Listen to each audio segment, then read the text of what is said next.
Hello আমার কলিজার দুষ্টু মিষ্টি বন্ধুরা, তোমরা সবাই কেমন আছো? আজকে আমি তোমাদের মাঝে নতুন একটি গল্প নিয়ে আসলাম, যা আমার সাথে ঘটেছে। আজকে তোমাদের মাঝে আমি এটা শেয়ার করব। আজকে আমি তোমাদের মাঝে যে গল্পটি শেয়ার করব, এটি শুনলে হয়তো তোমাদের দাঁড়িয়ে যাবে এবং হাতের কাজ করতে ইচ্ছা হবে। তো বন্ধুরা, চলো গল্পটিতে যাওয়া যাক। এবং তোমরা যারা আমার সাথে মজা করতে চাও, তাহলে আমার দেওয়া নাম্বারে আমার সাথে যোগাযোগ করতে এবং মজা নিতে পারো। আমি আমার নাম্বারটি গল্পের মাঝখানে তোমাদেরকে দিয়ে দেব। তো বন্ধুরা, চলো মূল গল্পে যাওয়া যাক।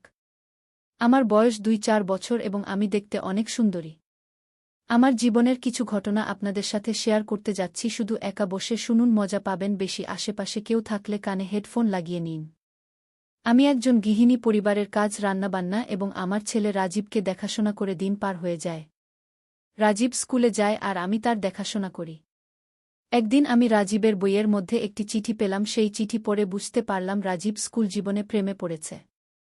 আমরা সকলে জানি, এ বয়সে আমরা সবাই কোনো না কোনোভাবে কারো প্রেমে পড়ে থাকি এবং কারো প্রতি আসক্ত হয়ে যায়। হয়তো আমাদের জীবন একদিকে ভালো হতে পারে, নয়টা ছ্যাঁকা খেয়ে জীবনটা নষ্ট হয়ে যেতে পারে।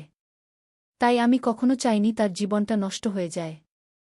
আমি তাকে এই সম্পর্ক থেকে দূরে রাখার অনেক চেষ্টা করলাম, কারণ সে প্রেমে পড়লে হয়তো নষ্ট হয়ে যেতে পারে।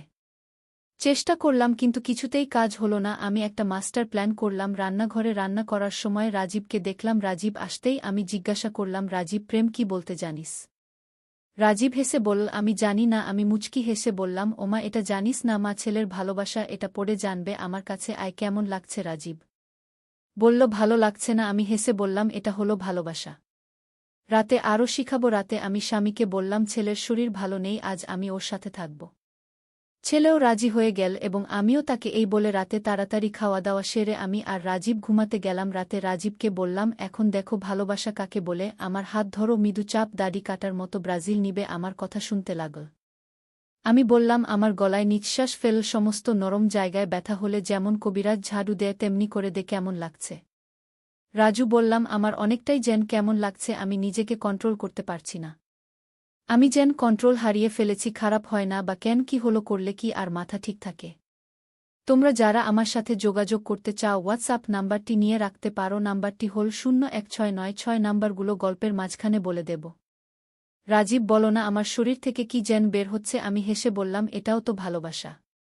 বাবা সকালে রাজীবকে বললাম, বাবা গোসল করে স্কুলে যায়। স্কুল থেকে ফিরে রাজীব তাড়াতাড়ি বাসায় আসলো। আমি জিজ্ঞাসা করলাম, আজ এত তাড়াতাড়ি কেন? রাজীব বলল, তোমার সাথে প্রেম শিখতে আসলাম। রাজীব আমার তারা বলল, কালকে রাতে যে ভালোবাসা দিয়েছ সেটা আমি আরও পেতে চাই। এইভাবে আমি রাজীবকে প্রেমের মায়াজালে জড়িয়ে নিলাম। আমাদের মধ্যে একটি নতুন সম্পর্কের সূচনা হল। এভাবে আমাদের মাঝে নিয়মিতভাবেই মা ছেলের এ সম্পর্কটি চলতে থাকে এবং আমি অনেক সুখ পাই, আমার ছেলে অনেক সুখ পাই। মা ছেলের এই ভালোবাসা আমাদের জীবনের প্রতিটি মুহূর্তকে নতুন করে দিল। সেই দিন থেকেই রাজীবের আচরণে পরিবর্তন আসতে শুরু করল। সে এখন স্কুলে যেত হাসিমুখে, তার চেহারায় এক অদ্ভুত প্রশান্তি দেখা যেত। আমি প্রতিদিন তার সাথে আরও বেশি সময় কাটাতাম, তাকে আরও বেশি ভালোবাসা দিতাম। একদিন বিকেলে আমার বাগানে বসে গল্প করছিলাম। রাজীব আমাকে বলল, তোমার সাথে সময় কাটানো আমার জীবনের সবচেয়ে সুন্দর মুহূর্ত। আমি মুচকি হেসে বললাম, বাবা, আমারও তো তেমনি মনে হয়। তোর হাসি দেখলেই আমার মন ভালো হয়ে যায়। রাজীব আমার হাত ধরে বলল, না, তোমার এই মা, আমার ভালোবাসা আমার জীবনের সব দুঃখ কষ্ট ভুলিয়ে দেয়। আমি তাকে জড়িয়ে ধরে বললাম, এটাই তো ভালোবাসা, যে আমাদের সব কষ্ট ভুলিয়ে দেয়।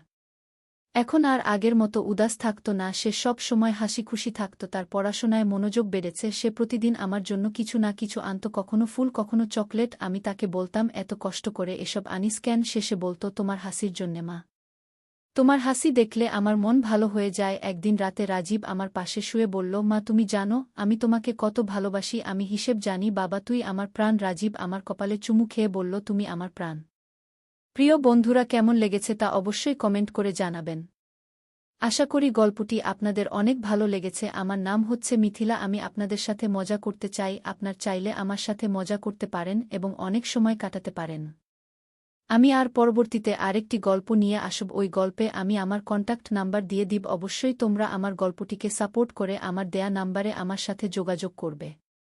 আপনার যা লাগবে আমাকে জানাবেন। আপনার স্বামীর দায়িত্ব আমি পালন করব, চিন্তা করবেন না। আমি বসের কথা শুনে খুবই খুশি হলাম।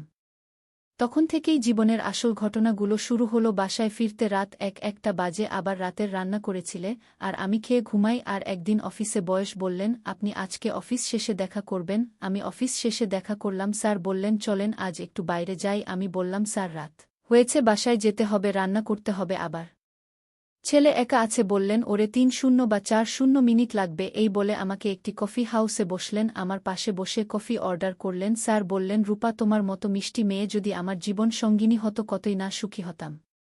আমি বললাম, স্যার এগুলো স্বপ্ন, স্বপ্ন কখনো বাস্তব হয় না। আমার কাঁধে হাত রাখলেন, বললেন, কিছু মনে করছো না তো? আমি বললাম, স্যার না। স্যার আস্তে আস্তে হাতের তলা দিয়ে হাত বুলাতে লাগলেন। আমি বললাম, স্যার অনেক সময় হলো, বাসায় যাওয়া লাগবে। স্যার বললেন, এখন কেমন লাগছে? আমি বললাম, স্যার ব্যথা লাগছে, একটু আস্তে চাপুন। আমাদের কফি খাওয়া শেষ, বাসায় এসে ছেলে বলল, না তোমার মুখ লাল হয়ে আছে কেন? আমি বললাম, এমনি রান্না করে খেয়ে ছেলে আর আমি ঘুমালাম, ঘুম আসছে না, আমার শরীর খুব গরম, জ্বর আসছে। স্যার এর কথাগুলো মনে পড়ল, ছেলেকে জড়িয়ে ধরে ঘুমালাম। রাতে ঘুম ভেঙে গেল, ছেলেকে উঠলাম, বাবা গামছা পানিতে ভিজিয়ে মুছে দে। ছেলে গামছা ভিজিয়ে মুছে দিল, ভালো করে দে। আমি বললাম, বাবা জ্বর কমছে না, তুই আমাকে একটু ভালোবাসা দে।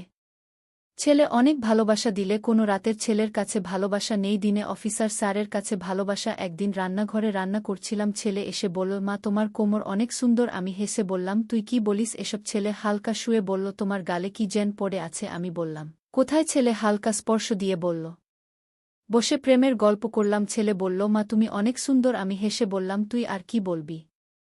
রাতে একসাথে শুয়ে শরীর মেসেজ করলাম। ছেলে হালকা স্পর্শ দিয়ে বলল, মা তোমার গলায় ঠোঁটে কি জেন পড়ে আছে? আমি বললাম, কোথায়? ছিলে হালকা স্পর্শ দিয়ে বলল, এখানে। ঘুমের মধ্যে ভালোবাসা আদান প্রদান করলাম।